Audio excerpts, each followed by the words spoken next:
The Maroon White Pod brought to you by CityLink. For bookings, timetables, updates and any other information, head to citylink.ie. Now you're welcome along to the Maroon White Pod. We'll have two parts to today's show. So in part one, I'll be joined by former Donegal footballer Brendan Devenney, and then in part two we have Adam Murphy and Barry Cullinane to look ahead to this huge All-Ireland semi-final between Donegal and Galway on Sunday at 4 p.m. in Grove Park. The winner advances to the All-Ireland final in 2 weeks' time, so a huge amount at stake.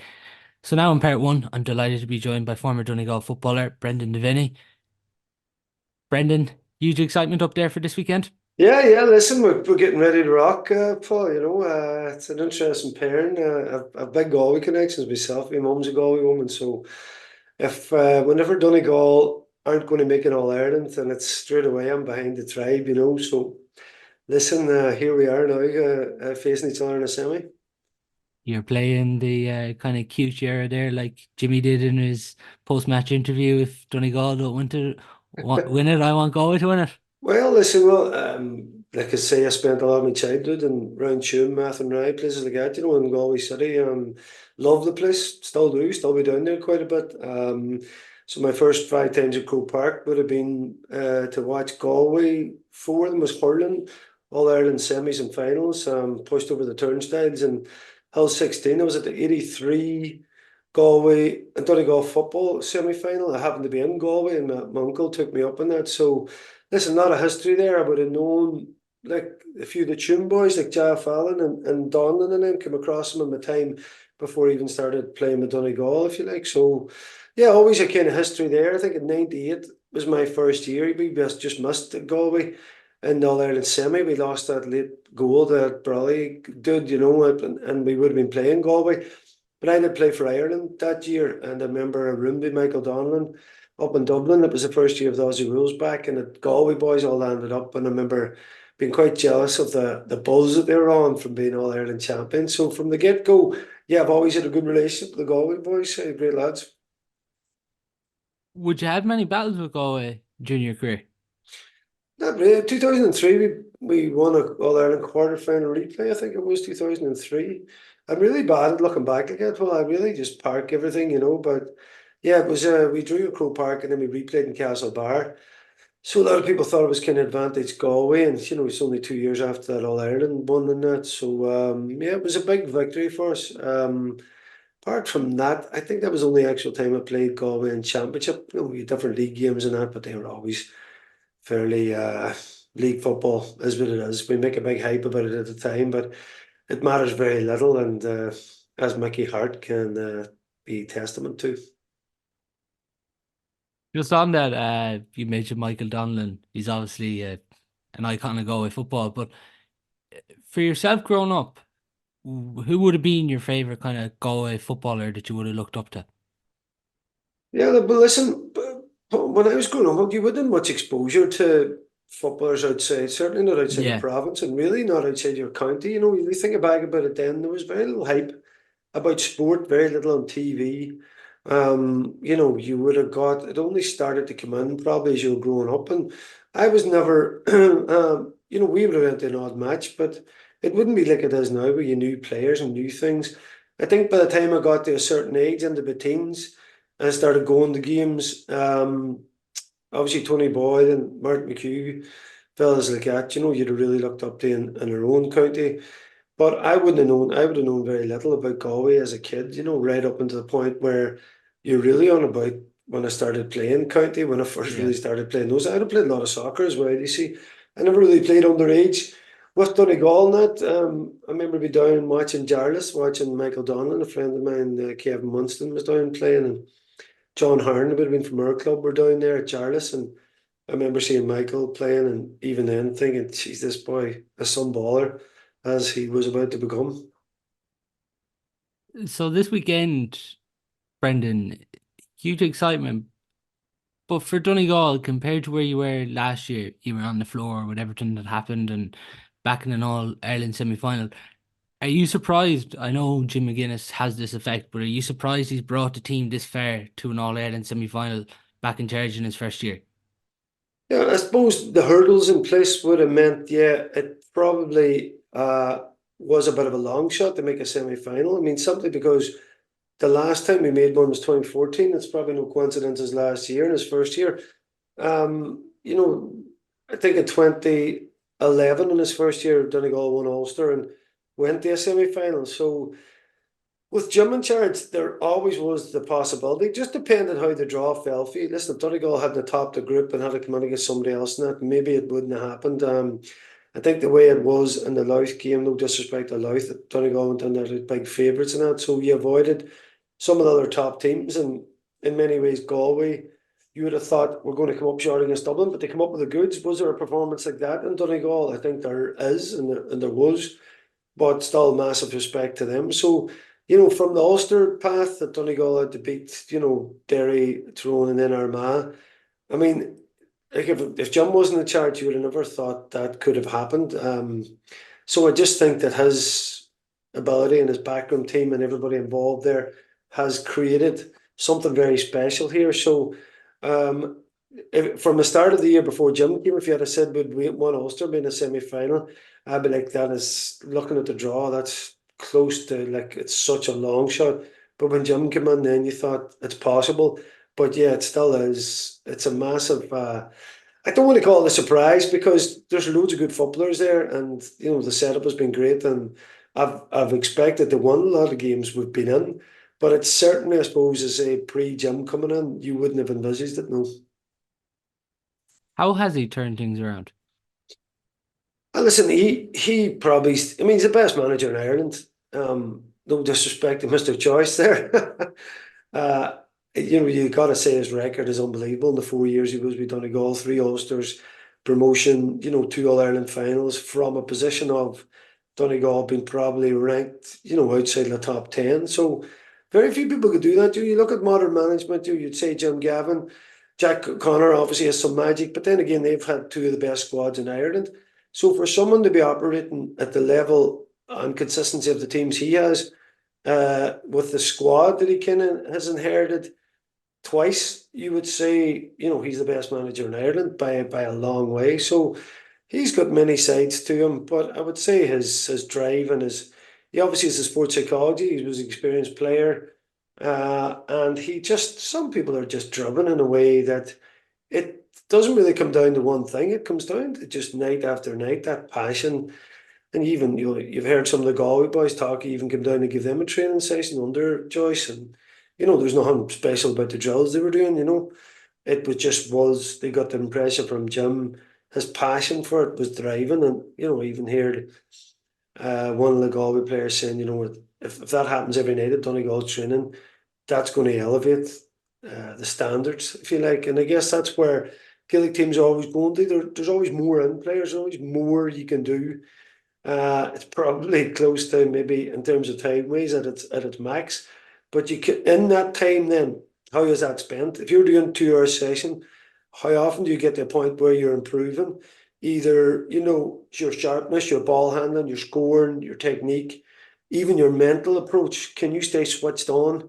So if you have someone that's constantly drumming that into you, you need to elevate. You want to always elevate as a player in a group and a squad. So, players will drift and different players need different help. And that has to be, someone has to be watching all that. And it takes a special talent to pull all that together and then, galvanize a group of players. And there's no doubt Jim has that in buckets, I suppose. And that's why Donegal are where they're at now this season. Has it quite simply been every player in the county's back playing who should be on the panel this year?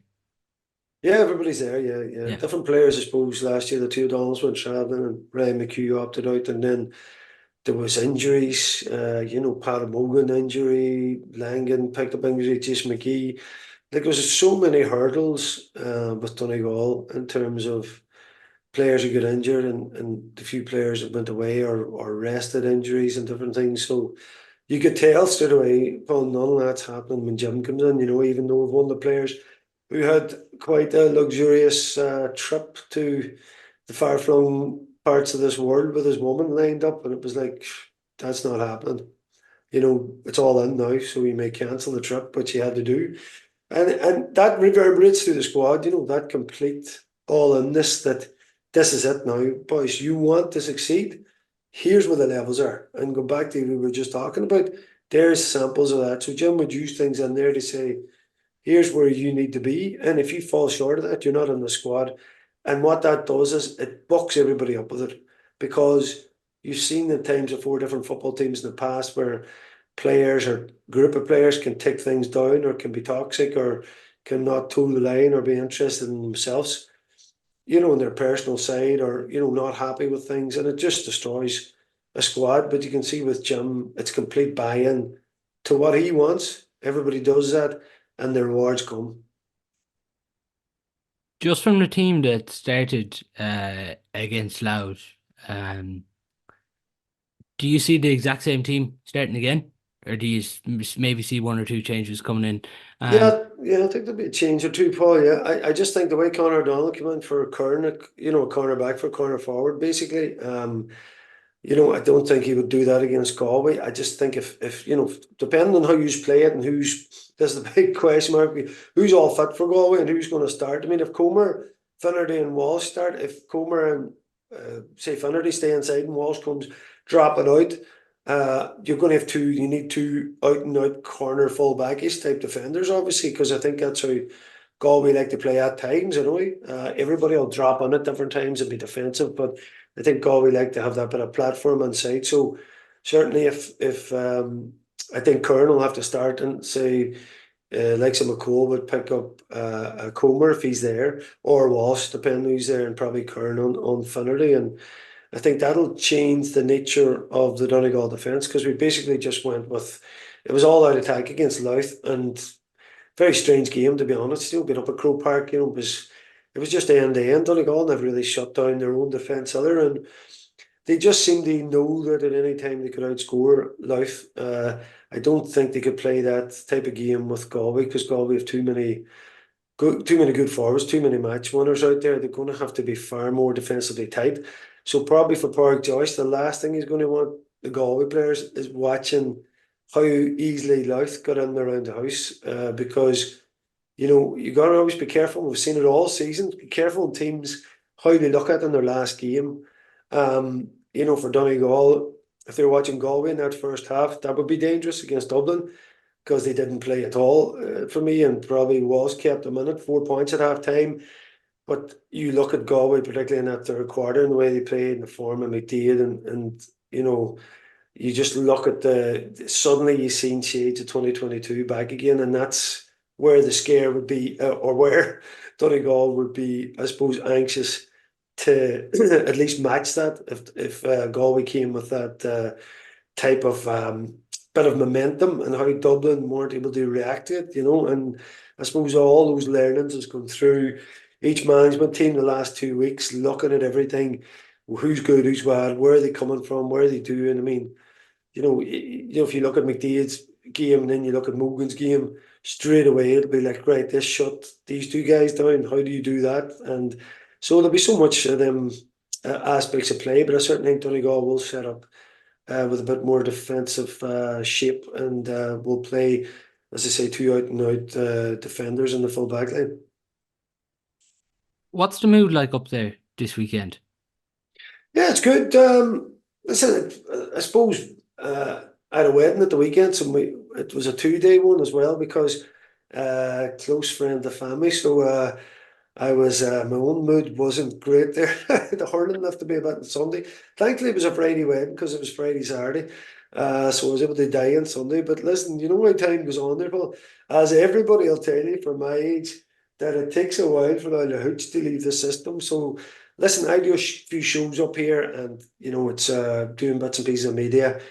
Started to get a bit of crack going, but busy kids and all that. So yes, it's great to see the flags up and.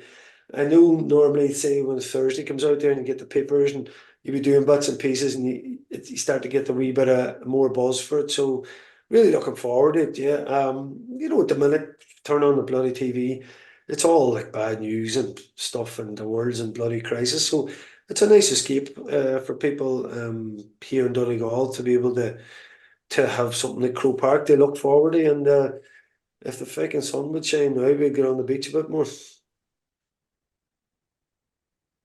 What's the like? What do you believe Donegal can do this weekend?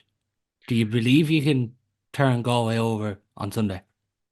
Yeah, definitely. Listen, I'd say Galway are going in slight favourites, depending who is on the pitch and how fit they are. But the very fact that they beat Dublin and Donegal beat Louth means that Galway's going to go in as favourites. But not just that game. I think the way Galway handled Armagh showed a lot of maturity because previous to that, obviously in the league, you're missing loads of players and you just managed to find a way, and I suppose the likes of, Fitzgerald and Cian Darcy and Maher and even the form of Finnerty and these guys, they kind of stepped up in the league when you thought the squad should have been under so much pressure with those players missing that have been down. So I was really impressed that Galway held their own when they needed to.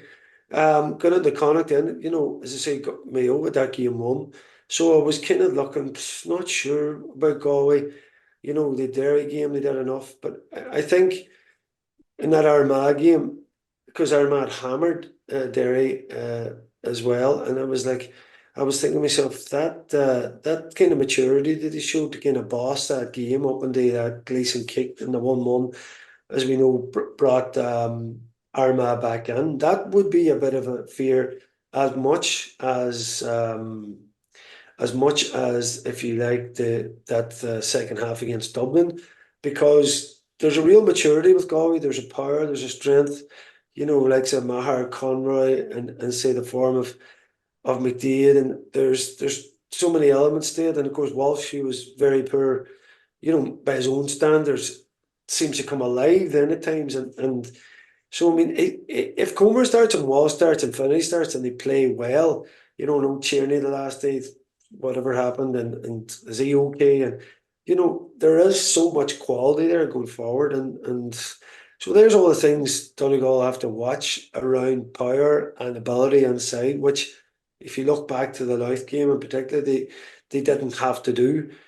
So I think Galway is probably a unique team this year that Donegal, set of circumstances Donegal haven't had to deal with.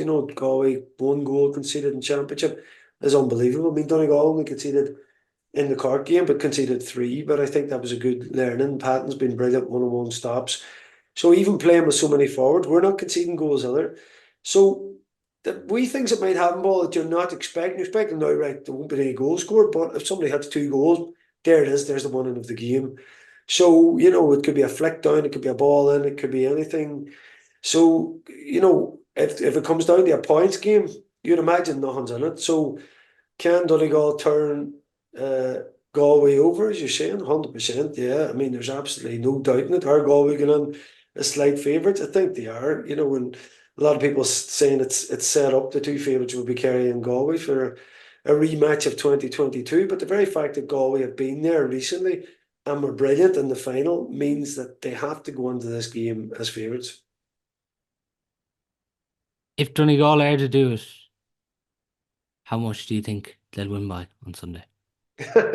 Be a point.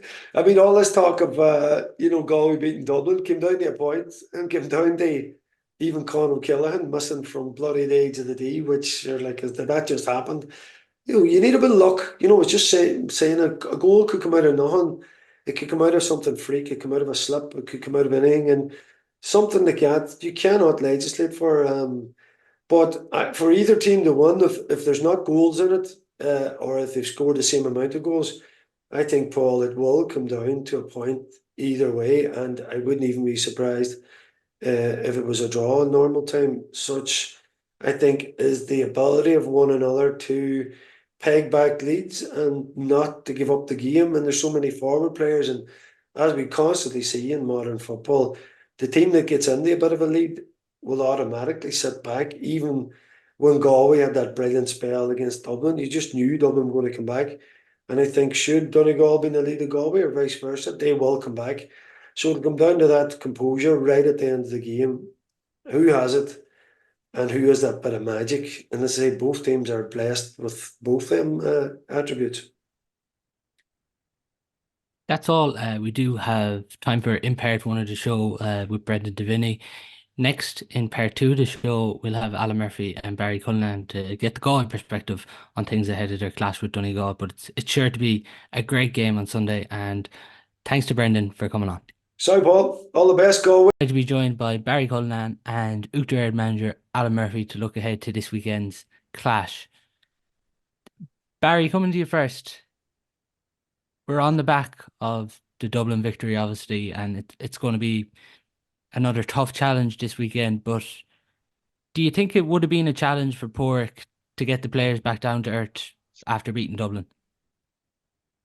I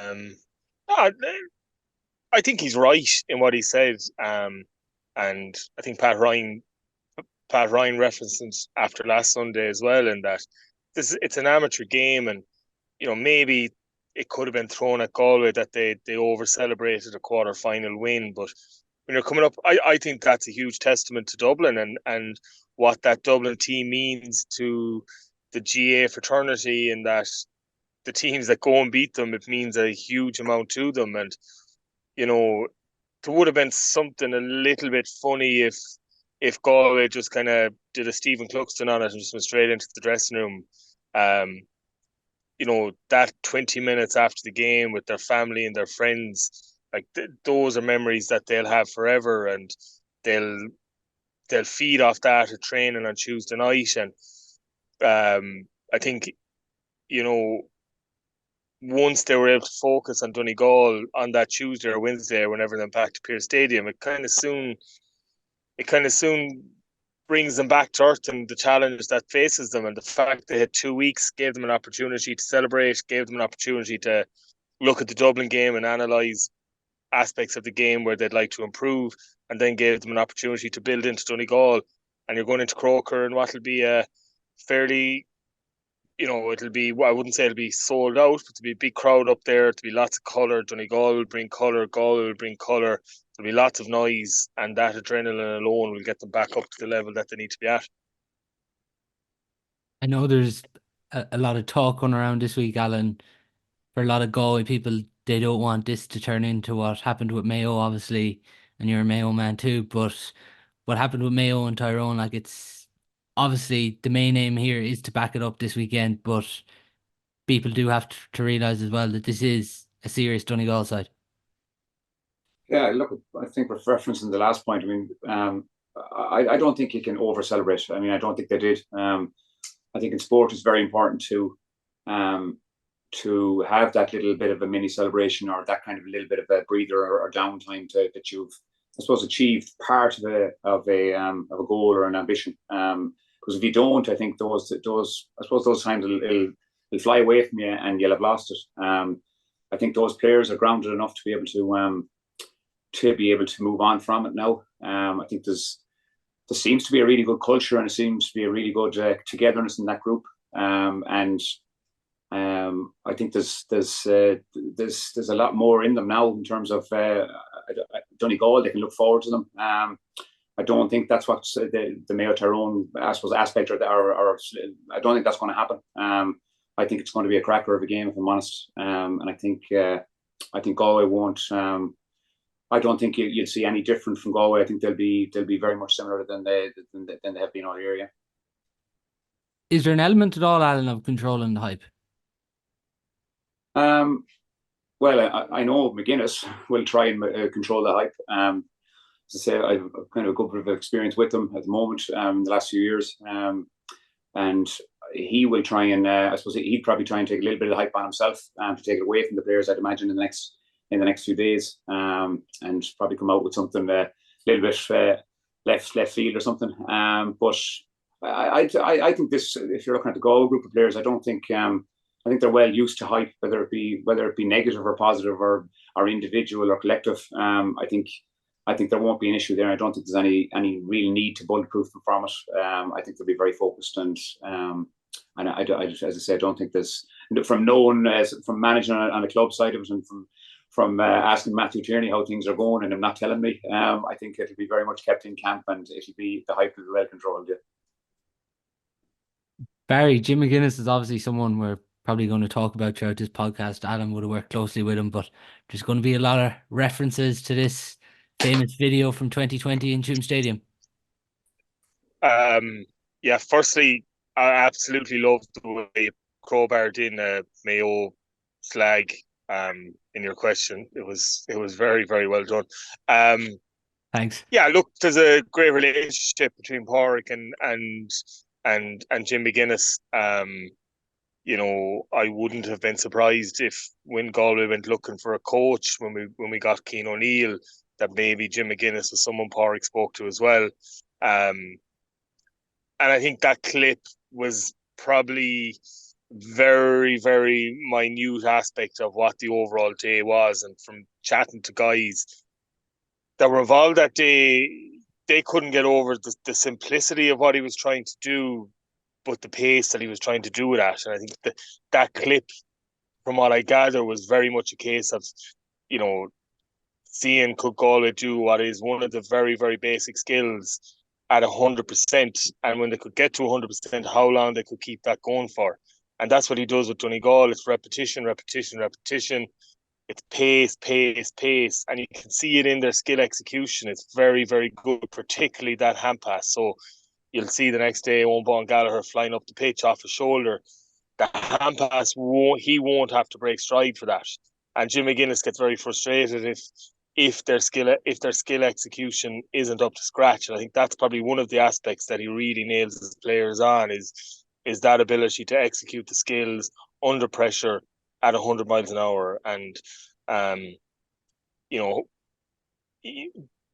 think if you look at Donegal last year, they weren't up to an awful lot, and he has come in and got them to a level and playing to a level much higher than that. But I think a lot of what he's done is just try to get the basics right and get them doing it at a high level. And he's done very, very well. But hopefully Galway will put them under enough pressure on Sunday to stifle that skill execution a little bit. Just before we get into the game, Alan, you've obviously worked with McGuinness doing your UEFA Pro license. What would you say is the one thing you learned from Jim? Well, in terms of learning from what he's about, I think Barry's hit it pretty close there. I mean, he's very, very, very structured, very much down to basics. Culture is probably very related to working hard and the basic skills of the game. I mean, he tried it in both in soccer career as well, where he was in Celtic and where he was in his other jobs, where he placed a huge emphasis on fitness, recovery, being able to go again. And speaking to him even about that, I was unlucky enough to be in the panel in 2012 in Mayo when we were beaten by the McGuinness team, who I still remember that day so well, that looking at the way Donegal did the warm up that day, I've never seen a warm up like it even since, where it looked like a game. They were not saving themselves for the 25 minutes that they did the warm up. It looked like the game. And it was, so I suppose, what did I learn from him? I suppose culture is hugely important. That's the first thing. He has a group of players up there that will die for him and that will run out of steam when they run out of steam. They won't go before that. And I suppose why that is because I suppose he's cutthroat. He has all through the league. He has tested players out. He has created scenarios where he'll find out whether they actually want it or not, and he has no issue about dropping guys and dropping them out of panels and that. I suppose that's how lucky you are as a county manager rather than a club manager, where you can just bring in and one more. So I mean that's his standards are ridiculously high. I don't think there's any special medicine or special kind of concoction that he has. I think he just lives his life by the standards of I suppose that he sets, and he needs to bring into it that the players need to abide by. If they don't do it, they're out. So I suppose just in terms of analysis, probably a little bit different in terms of GA analysis than others, probably because of the background that he's come from. I suppose soccer side no more than myself. We would have presented there recently to one of the Belgian clubs on the Europa League I suppose campaign, where they were playing Braga in a game. We did a lot of analysis on Braga, and myself and stuff would have presented to them over there. And I would have looked, and I suppose at the time we would work very closely and seen, I suppose, what he what he was trying to bring to the party, what we were trying to bring to the party in terms of a bit of unique type of information to them and that. So I suppose where I'm getting at this is that he'll have looked really, really forensically at Galway this weekend, and he will come with something that you're not expecting. I suppose whether it be Mayo in 2012, where it was a mismatch between Kevin Kane and Michael Murphy, he'll have something up his sleeve, and Galway will need to be able to react. Just on this game, Barry, do you see this being both sides going for it, or is there going to be an element of chess here? Donegal will want to go at this from the get-go. They will, own ball Gallagher, Morgan, McHugh. They will test Galway. From the very start, they will test Galway. And I have a funny feeling Galway will try and take the sting out of it. They'll try and slow the pace of it down. Frees will be slow. Sidelines will be slow. And they will be very similar to what they tried to do against Dublin in that contain early doors, because we know, and there's no state secrets here, we know that Damien Comer is not 100% fit. He didn't look 100% fit against Dublin, and it's a testament to the guy that he lasted the full 70 minutes. Rob Finnerty's not fit. Shane Walsh isn't 100% fit. Sean Kelly's not 100% fit. And our talisman, the man we go to in the middle of the pitch, Paul Conroy, is 34 years old. So Galway will look to take the pace out of this game early. And then when we go down the stretch in that last 20 minutes, look to really inject what we have, that power, that pace, that scoring ability, and kick home from there. Because I think if this is helter-skelter from the get-go and a massive pace to it from the get-go, I think coming down the stretch, Galway could be in a little bit of trouble for legs. And I would say if I was Jim McGuinness, that's what I would be saying. Let's try and drag Galway onto us, hit them on the counter-attack, get them chasing, get them moving, get them working, and see how they are with 10 minutes to go. So you're saying there for Galway to, I suppose, basically take the sting out of this? Yeah, I think so. I'm not sure what Alan's opinion on it is. Like, that's what I think. I think that against Dublin, yeah, look, they came under pressure, and even against Monaghan to a certain extent. And I don't think it can happen so often, and not to be a tactic, is that early doors we didn't want to have huge pace in it. But yeah, definitely, you're 100% right. I mean, they've been like this all year with conservative, and you're right, because of the fact that so many attacking players have been either injured or doubtful, or that they've been very conservative. I mean, you look at Donegal this weekend. They got 10 scores from their defenders or their midfielders last weekend. I mean, they won't want that being open and them running at them, and Morgan getting five points from play again, and they'll keep it conservative, and they did the same thing against Monaghan. It was a poor performance in the first half against Monaghan. I was at the game, and if I'm honest with you, I thought the legs alone were probably enough to beat Monaghan in the second half. So definitely, I can see it being very, very, very tight at the start. I don't think Donegal may have a problem with that, though. I think if it's tit for tat, and if it's kind of very slow paced, I think McGuinness will be. He won't want them running into traffic and that. I think he'll play them at that game. So I think that it'll be a bit of a slog, like. With that, Alan, like as you mentioned there, obviously their half-back line have scored a lot, but they've scored 121 from out of their 123 from play against Louth. They didn't. I was looking at this actually in some of the scores. If I think Donegal have been tested more, obviously in Ulster, than I think since they left the Ulster Championship, they haven't really been tested that much. I know they were beaten by Cork, but they were beaten by Cork in the game where probably they may have been taking the foot off a little bit. If I'm honest, if I look back at that game and I say, I think, and I do think that this weekend's game is going to be the same. I think the kick out is going to be absolutely huge in this game at the weekend. Cork got them that day on the kick out. Kevin Welsh overloading them on different sides and having runners from other sides, and they were caught. I think last weekend, if you look at it, Conor Gleeson's kicks, or the previous weekend, I think the statistics were very good. But if you really look into them, okay, any ball that he kicked further than the 65, okay, was only a 50-50 break that they got on it, okay, and that was actually probably doing well enough. They had 8 inside the 65, which they got 8 from 8 on.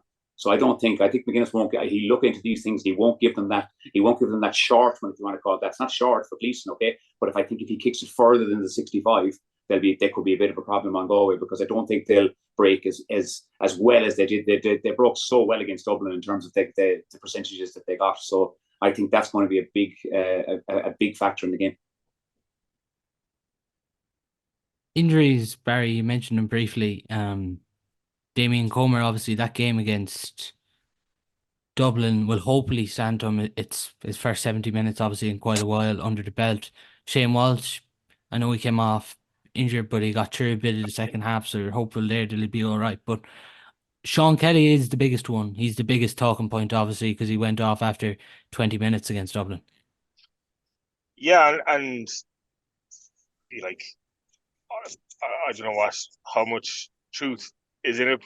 From what I have heard, Sean is unlikely to play at the weekend. Now, if I was in that position, God forbid, but if I was in the position of the Galway senior manager right now, I would have sat down with Sean after the Dublin game and maybe taken the decision out of his hands in terms of the All-Ireland semi-final, because I don't think for him, mentally and his state of mind, I don't think another 20 minutes against Donegal and having to come off does him any good. Yeah. I would have asked him and given him the responsibility that if we are lucky enough to get to an All-Ireland final in 4 weeks' time, then the responsibility is on him and the medical team and everyone around him to give himself the best possible opportunity to play in that All-Ireland semi-final and forget about the semi-final. Because I think if he was to go again, come on, like, he's not right, he doesn't look fit, but if he was to start against Donegal and after 15, 20, 25 minutes have to go off, like, how does he approach, and Galway are lucky enough to get over Donegal, then how does he approach an All-Ireland final or that 2-week build-up to an All-Ireland final, and how does he get himself right? Cathal Sweeney, again, another guy, like, he's a big loss. You know, he gives us such options, such go forward. Not sure where he stands injury-wise, but, like... Well, it's his hamstring that's obviously ruled him out of the Dublin game. Yeah, so you would imagine he might come back into the fray.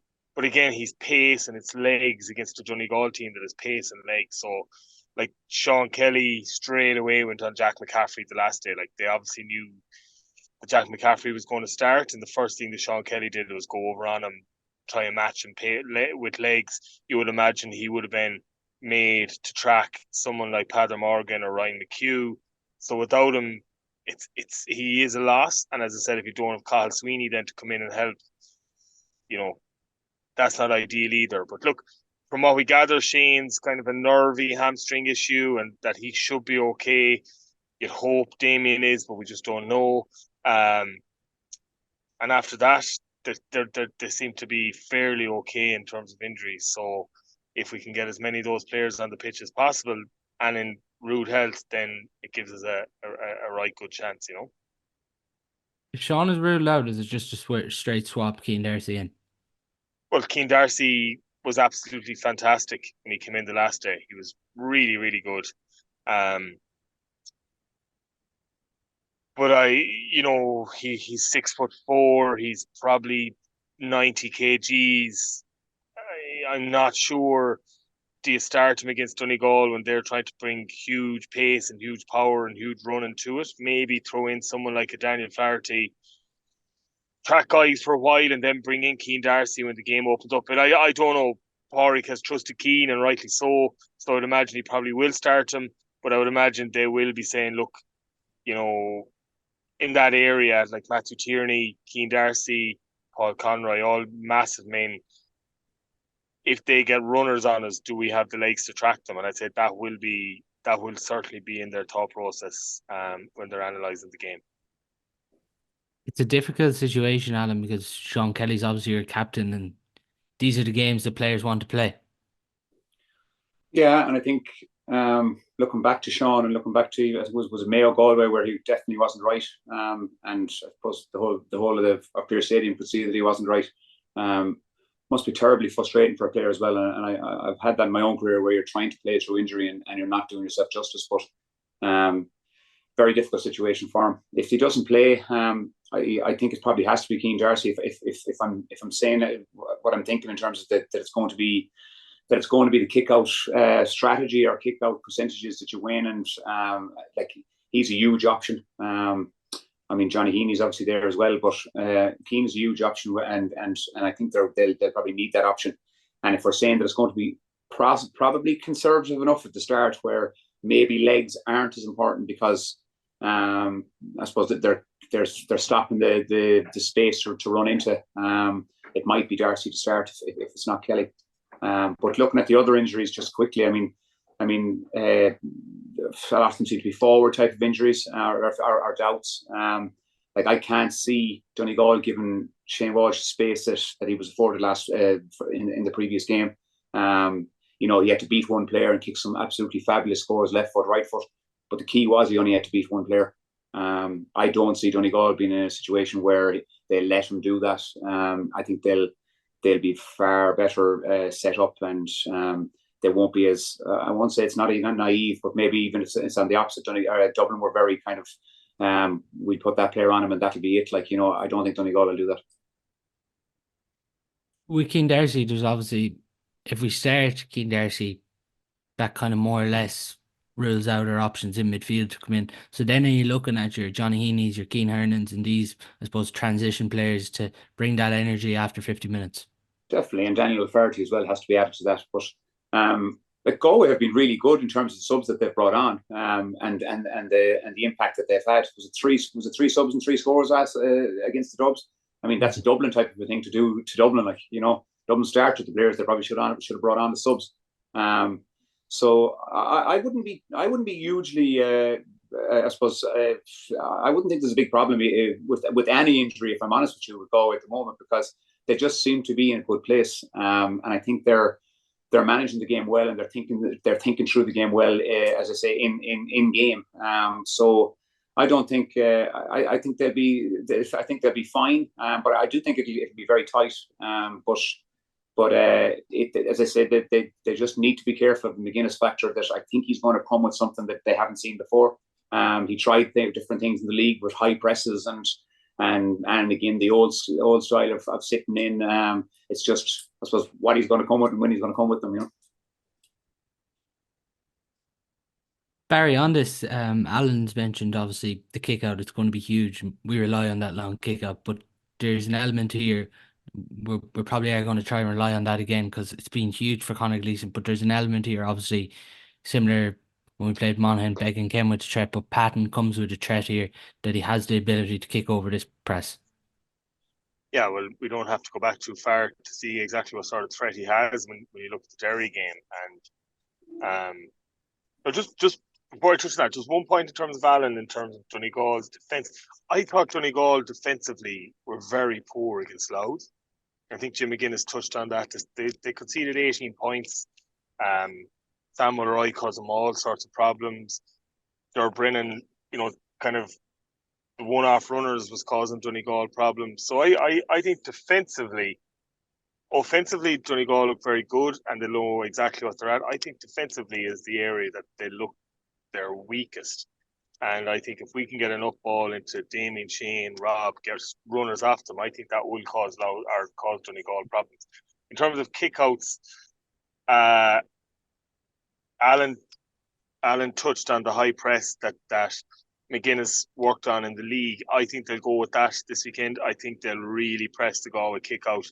And I'm not sure, and even the last day, they didn't really work that kind of cluster and run short kick out that much. I think they did it 3 times, where it was something they've been doing quite regularly up to that.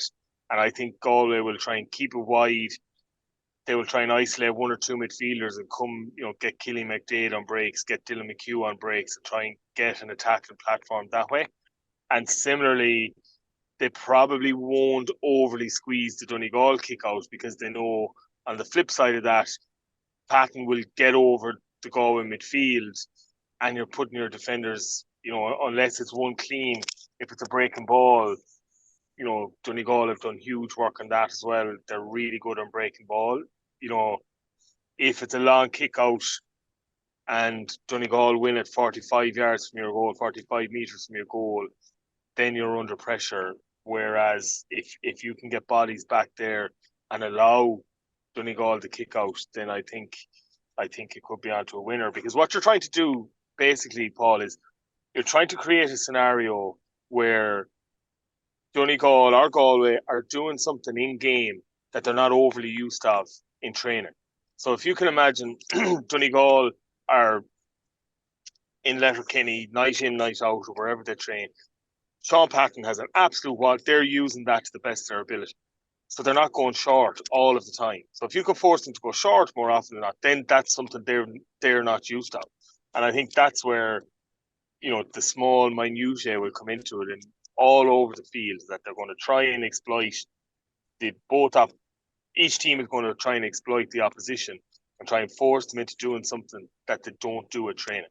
And I think, an example of that would be just it goes back a while, and it's Mayo again, and it's a high ball again. But I remember 2004, Jack O'Connor, I think it was 2004. Yeah, I think it was 2004.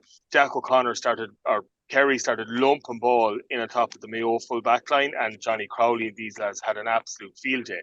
And when Jack O'Connor was asked about that, he said, well, look, these guys are facing Kieran McDonald every night in training. He's not going to be launching high ball in on top of them at training. So it's not something they've come across before. So we try to pinpoint that as an area that we could get success from. And that's what Pádraig and Jim McGuinness are going to be working on for the last 2 weeks. Just on Barry's point there, Alan, of Donegal conceding 18 points against Louth, does that give us confidence this weekend in attack? Definitely gives you confidence. I mean, if you look at throughout their games this year, they've conceded big enough scores at times. But again, I'm only looking at it.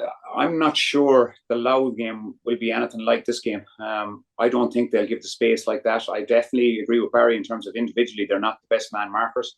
But I don't think and maybe I'm wrong now, but I think they were raging favourites or somewhat in there against Louth. I think they were always going to beat Louth. And I think even against Cork, they didn't need to win the Cork game. Obviously, they're in a game now they have to win. Again, I understand that they have to win the Louth game, but I think it's going to be very tight. I don't think they or he, when I call it McGuinness, they're not naive enough to give these players, whether they are struggling somewhat with injury at times. I don't think they're going to give them that space, that momentum, that opportunity to kick scores like they are, because they're I mean, come on, they're that good of players that, I mean, Mayo made a huge mistake and continued to make it for 35 minutes of the Galway game, where they left Comer with nobody in front of them, and they just kicked ball after ball into him, and he won it, and he created an unbelievable platform for Galway. I mean, I cannot see Donegal do that. I cannot see him being left like that. I can't see Shea Walsh being left like that. I can't see Rob Finnerty being left like that, and I can't see Rob Finnerty being let go on his left foot as much as he would have been let in the last few games, to show the right and then play on the left. I think there'll be he'll have a lot of analysis and a lot of his work done on that. I think you might see Conor Gleeson getting a lot more football than maybe he wants, and that maybe Galway fans want him to get. I think that might be a tactic that they'll sit off the kick out and let him go short, and that they might try and tease out that and go man for man around the pitch and let him come out with the ball. I think that could be one that could you may see. It's suspected, Barry, that we're not going to probably get that space in attack, but I suppose the one thing from the Dublin game is Killie McDade was a prime example of that, maybe outside of our natural scoring forwards, where we got scores from. Obviously, we were really impressive in attack in the second half against Dublin, but there was periods where we struggled. But what would you like to see in attack from Galway this weekend? Yeah, again, I know I'm jumping back and over on points, but I think if memory serves me right, I'm just trying to think back scores. So Donegal conceded 18 points against Louth the last day. Yeah. They conceded 3-9 against Cork, wasn't it? 3-9-16, wasn't it? 3-9-16, that's 18 points. The Ulster final was 18 points. 18 points apiece. Yeah. 20 points after extra time, yeah, it was, yeah. Yeah. And I think they conceded 16 or 17 points against Tyrone. Yeah. So that's where Galway are going to have to get to. They're going to have to get the 18, 19, 20 points, or 117, 118, because Donegal are also putting up good scores. And that's why I kind of said offensively Donegal are really strong. They know that defensively I would question them. But yeah, that's just a little, I suppose, an aside in terms of where Galway, what the scoreline could potentially be. You could have something around 20 points to 19, I think, could be the winning score for Galway. But anyway, just on that, Barry, sorry. So Galway are averaging 15 scores since they left Connacht, and Donegal are averaging 22 scores. Now I know it's different opposition, but there's a 7 score difference in that. Like, so you're right. Yeah, so that as I said, offensively they're very good, but so we were really under pressure against Dublin for a while now. Like I was chatting to someone today, and I was saying like that the first half against Dublin, when we're thinking about these sandbox games that the football committee are looking at and trying to introduce new rules. If you were to look at the Galway-Dublin game, think the first half watching Dublin, the second half watching Galway, you'd be saying, we don't need any new rules. It was absolutely brilliant. That kick passing, James McCarthy, people on about him retiring, like the 40 minutes that he gave, he just completely took Matthew Tierney out of the game. He was the dominant force around the middle of the pitch. And Galway allowed Dublin, I just felt that they allowed Dublin dictate the pace of the game, dictated the terms and conditions of the game. And it just took a while. Probably Killian found a little bit like Monaghan. Killian started to get energy. Dylan McHugh started to get energy. And I'd just like to see Galway, like I've said, they're going to contain, and that's fine, and definitely, but you can do that with still having big energy levels. And if they contain and they're a little bit passive like they were against Dublin, then they could be under too much pressure to try and claw that back. They can contain while still being very, very front foot. So when we get turnovers, everybody's gone. Everybody's pushing. Everybody's working hard. So I think that's definitely one. If one of our players, and Matthew Tierney, I think I was down with you, Paul, the form that he has shown since he's come back from injury has been absolutely outstanding, and he's been one of our real leaders. But he was taken out of the game. For me, he was taken out of the game too easy against Dublin, and we didn't do anything to try and get him into the game. And I think if we do that, if we allow one of our main players be completely isolated, not be involved in the game, then again, that's a negative for us. I think if that's happening, maybe try and do something to try and switch that. So they kind of left Matthew at centre forward, around that centre forward midfield area, and it wasn't happening for him. So maybe do a switch, put him inside, do something different. I'm not just saying for Matthew. I think for any player, Galway are going to need all of their players performing really well. And if one of them isn't, let's try and see, can we switch it up a little? So I think that could be an improvement from the Dublin game too. Are you expecting a big performance from Matthew on Sunday now, Alan? Well, I mean, it would suggest, with the exception of the last game, and I don't think I'm telling any lies or anything, or anything that people haven't heard. I think he was actually struggling with illness, if I'm honest with you. So I would be expecting a big game from him. I think he's not due a big game. I think he's performing to a good level. I think it's probably a good thing that he's had a good rest in terms of he's been injured. I know injury is not a rest, but in the previous year or two, if he wasn't injured, he was playing every minute. I think he played the highest minutes of a Galway player 2 years ago. So he's probably benefited from that injury this year. And obviously we didn't benefit from the championship with Up last year because he was out towards the end of it. But I think he came back in great form. So I think I take Barry's point. So at stages he needs to probably be brought into the game, or he needs to bring himself into the game a little bit more, and not be, I suppose, not get the game passing by. But as I say, I think there was an excuse last weekend, if I'm honest. But I'd be expecting a big one, yeah. Just on to come back, we're jumping back and over. Just on the conservative or the passive that Barry was on about there. The Monaghan game comes back to me again, though, in terms of that first half. I mean, I thought, we're very contained, very kind of, they contained Monaghan. they nearly knew that it was like that they were toying with them, that they knew that they were going to get there in the end. I understand you wouldn't do that with Dublin. I understand you won't do that with Donegal, but it's hard to probably do something that you haven't been doing all year. And I think that's the way Galway have been all year. I think they've been very, very well set up defensively, very well, and they have had those star players that maybe they're injured, but they've been performing. So I think you'll see the same again.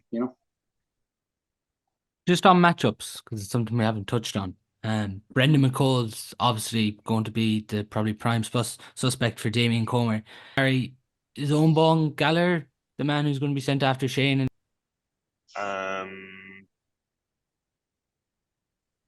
I'd say so.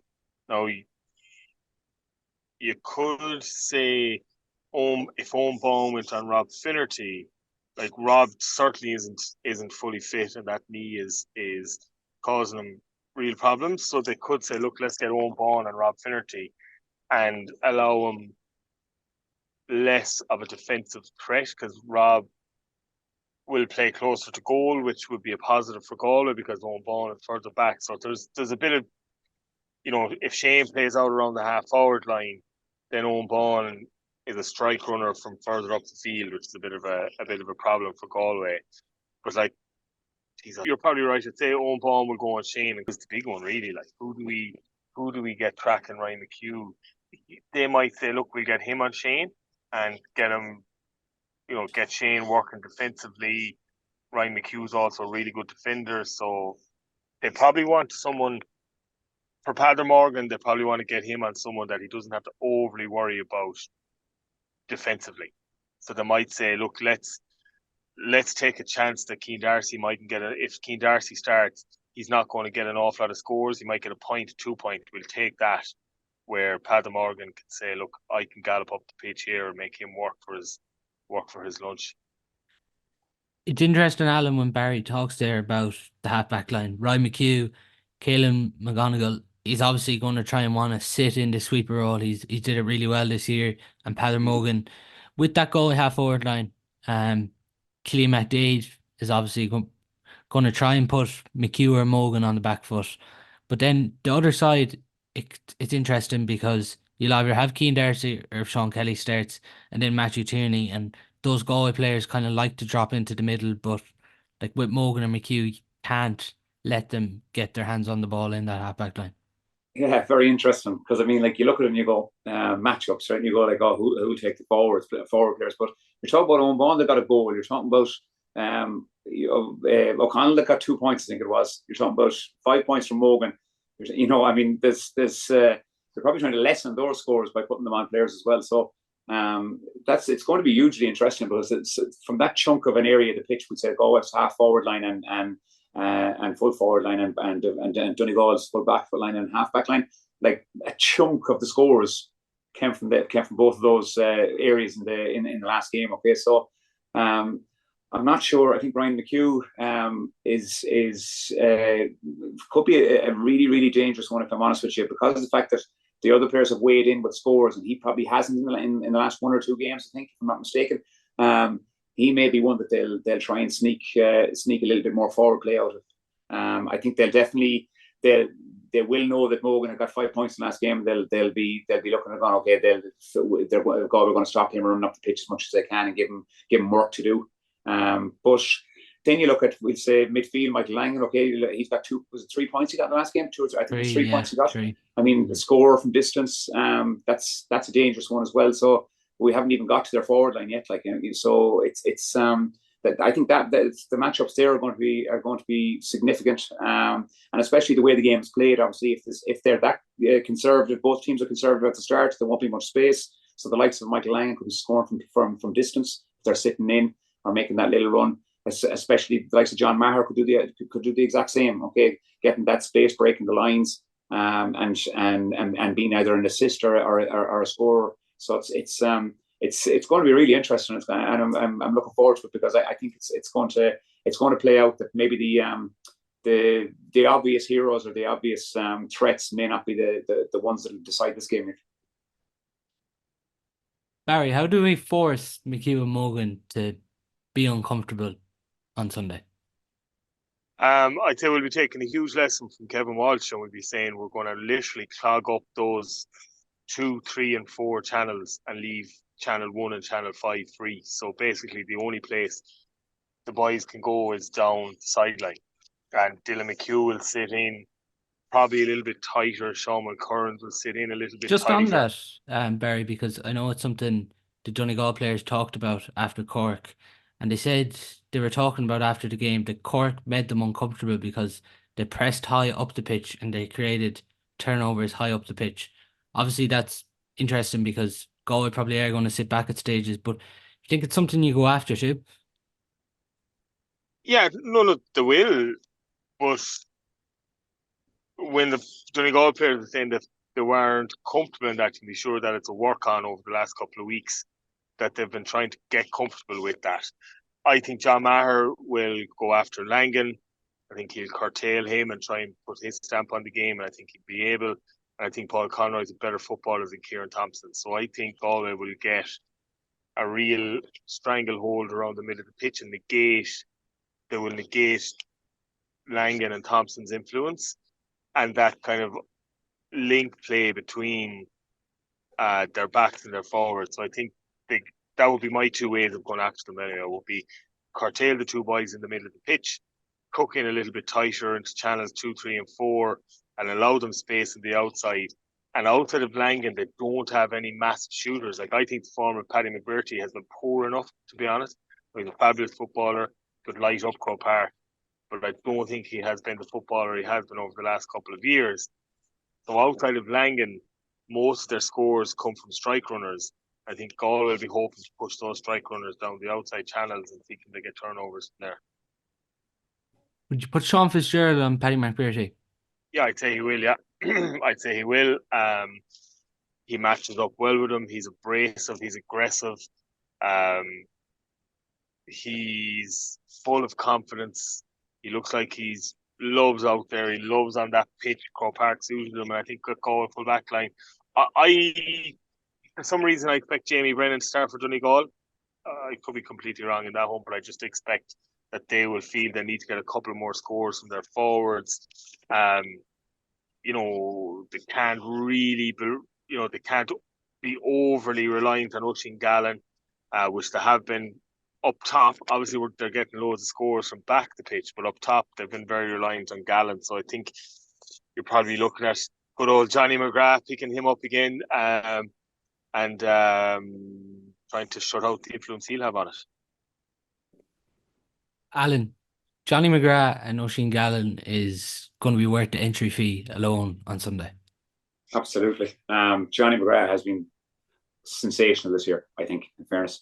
I could name probably a few more Galway players that are nailed on All-Stars, but he's been sensational. Now, Oisín Gallen is a decent footballer, so he's going to have a tough day. But McGrath, I thought the last day was probably was very, very close to man of the match behind Killian, if I'm honest. Glenn as well. I mean, they've some seriously good tight marking defenders. I think the McBurty one is a dangerous one, if I'm honest with you. He hasn't shown great form this year or anything like it. But I'm just not sure that he might not. I think he might suit Sean Fitzgerald a little bit, as in terms of that he might suit him. Sorry to interrupt there, Alan, but it's just interesting because Galway went with the experiment of Sean Fitzgerald at 6 and Liam Silk at 3, and then they switched it. So you're kind of just wondering what happens this weekend. Do they go back to what they did try? But obviously, like, you're looking at McGrath, I'd say, on Gallen, as we've talked about. Yeah. I as I said, that's kind of what's in my head about McBurty. I'm just not sure Sean Fitz has got the time and the legs or the time on the pitch in that position at that level yet. Again, he's done fine since he's been there, but I just think it could be one again that if I was McGuinness and I was looking at a corner, okay, well, he is inexperienced there. I thought when Aidan O'Shea went in on him against Mayo, Aidan O'Shea was taken off with about 15 minutes to go. I thought it was Mayo. I thought it was a poor decision from Mayo. I thought actually O'Shea was doing fine. There was a lot of ball going through him. He was winning a lot of ball. I don't think the Mayo forwards were just working off him. But yeah, I think I'd be a little bit afraid of McBrearty on that one. I suppose one day that he might come to form, because he's kind of under the radar at the moment, and you're nearly taking him for granted as in not being able to hit form.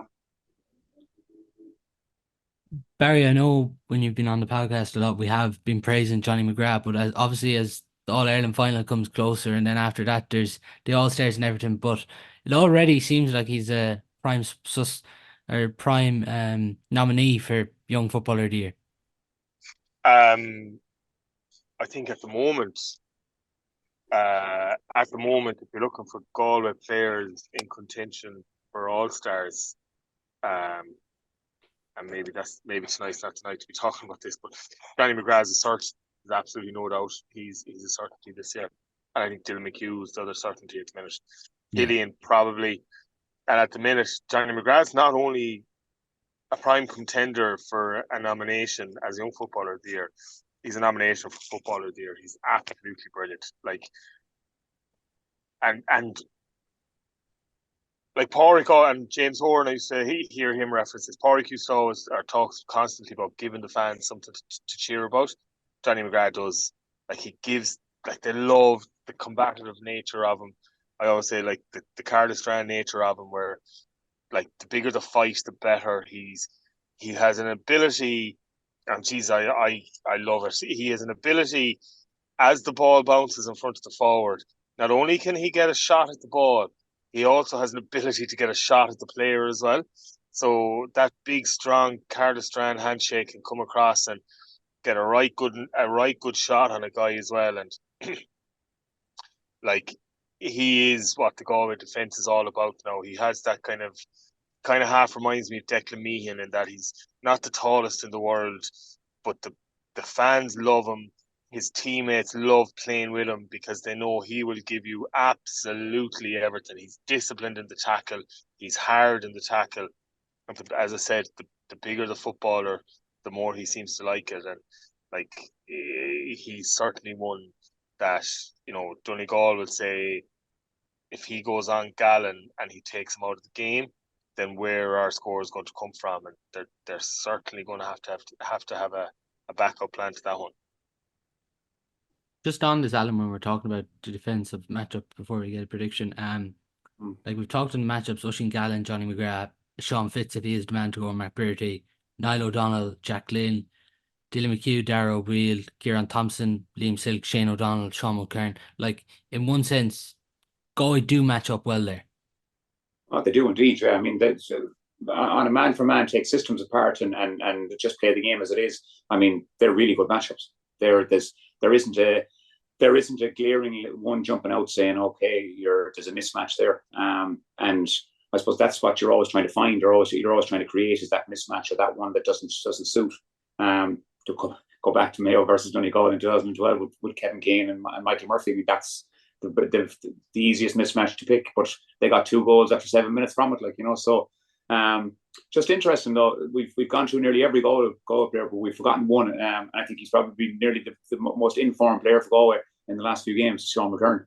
Okay, in terms of I think he's a bit of a Donegal type of player in terms of kind of unassuming, gets through so much amount of work, and now has given that I suppose new dimension of the way he goes forward and that running game that he's after bringing. He's gone under the radar. I mean, that's I suppose that's really it's a brilliant place to be in for Galway, where someone like that has been one of their best players and has gone under the radar and not even being spoken about. So I suppose that what my point is, that the strength and depth is there. I mean, he's just jumped into nearly a new position and has thrived in it. And I mean, I spoke about Johnny Heaney a little while ago. He can only get 5 minutes against Dublin, but gets a hugely important score. So I think they're in a good place. As I say, matchups. I think probably you need to look outside the defence for matchups as well. I mean, I think they're, as I said, Barry has said Paul Connery is probably ahead in terms of where he is, and then. I mean, again, Liam Silk, whoever Liam Silk marks in the game is going to have a difficult game. Okay, so no, I think it's a healthy situation for Galway. What needs to happen for Galway to win on Sunday, Barry? What needs to happen? We need one or two of our big forwards to go really well. So we need to get 3-4 points from Damien or Rob Finnerty or Shane. We need not to concede goals, which I think would be okay. We haven't looked like I think we've only conceded one in the championship. And we need to get a stranglehold around the middle of the pitch. I think if we can get all of those combined, I think we're so comfortable in the system we're trying to play. I think we could be playing the greatest team of all time. I think that Dublin team, of 5 or 6 years ago at their pomp, and I just think the system we have suits us so well that they're not going to get flustered, they're not going to get bothered by it. And I think if we can hold that system and keep our discipline in it, and as I said, keep it a little bit tighter and allowing Donegal come down those 1 in 5 channels, I think we'll be okay. But I think we just need one of our forwards on top of Killian to kind of hit form. So Shane got a couple of good scores the last day. I think we need something from Rob, we need something from Damien, and we need to keep a constant threat up top to Donegal, because if we do, very difficult to leave home if you know you're leaving Damien Homer in form, Rob Finnerty in form, Shane Welch in form behind you. That poses different questions to anything that they've been asked so far this year. And I think if we can do that, as I said, I think it might just make them a little bit uncomfortable. Alan, what needs to happen, and does the performance need to be better than the Dublin game? Statistically, I think what needs to happen is I think Galway need to score a goal. If I'm not mistaken, I think they haven't scored a goal in the last 3 games. Dublin, Armagh or Monaghan, is that correct? And then, so I think they need to score a goal. And I think, hark back to the kickouts again, I think they're going to need to at least have 60. I think it was 67% the last year on the kickouts that they got. I think they're going to need to match that again. I think they're going to have to get high into the 60s to have the possession. I think probably then the kind of measurables is that momentum that they brought to the second half against Dublin. That press, that constant, I suppose, that there was no passive in the system. They were going after the game. They were pressing kickouts. If I remember, Cluxton's one that I think it was DeComer get a hand to it, and Killian got a score. Killian McDay got an easy score. That's uncharacteristic type of things that happen. I mean, I think there's going to be some element in this that's kind of the Croke Park element, that anything can happen in Croke Park type of thing, sending off or something like that. I think there's going to be something that you can't measure, but I think on the measurable ones, a goal from Galway, and if I'm not mistaken, I think Donegal have scored 3 goals in the last 2 games. I think they're going to need to keep them out in terms of the goals, because I think if Donegal score goals, they're well able to be negative, to have the dark arts on their side in terms of managing the game and killing the game and making it into a really kind of a not a good one to look at. So I think though if they concede goals, they could be in a little bit of bother, you know.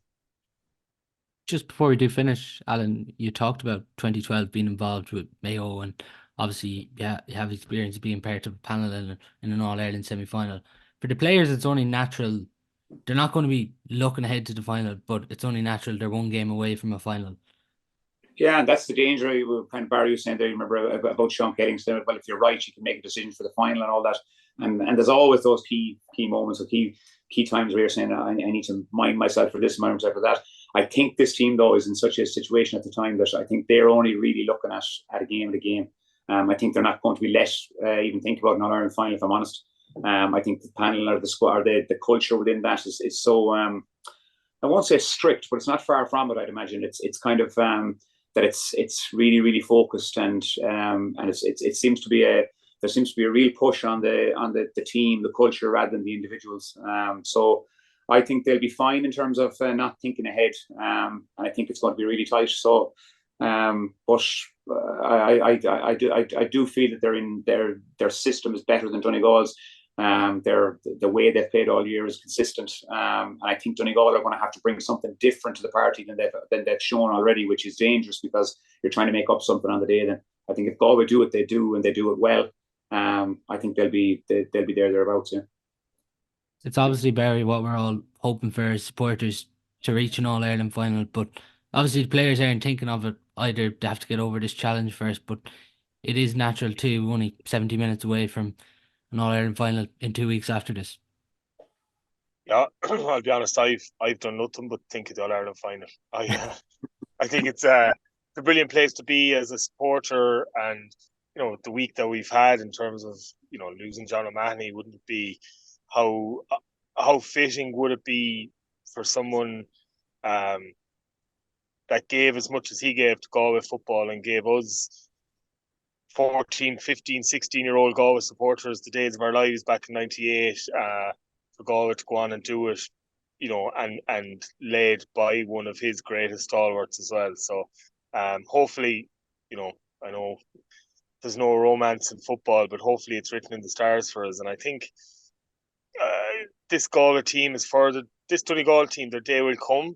I just don't think it'll be this weekend, and I just find it very difficult to square that circle of a team that can be so poor 2023, go and compete for an All-Ireland final in 2024, no matter how good Jim McGuinness is, and we know how good he is. And I think this Galway team was in an All-Ireland final 2 years ago.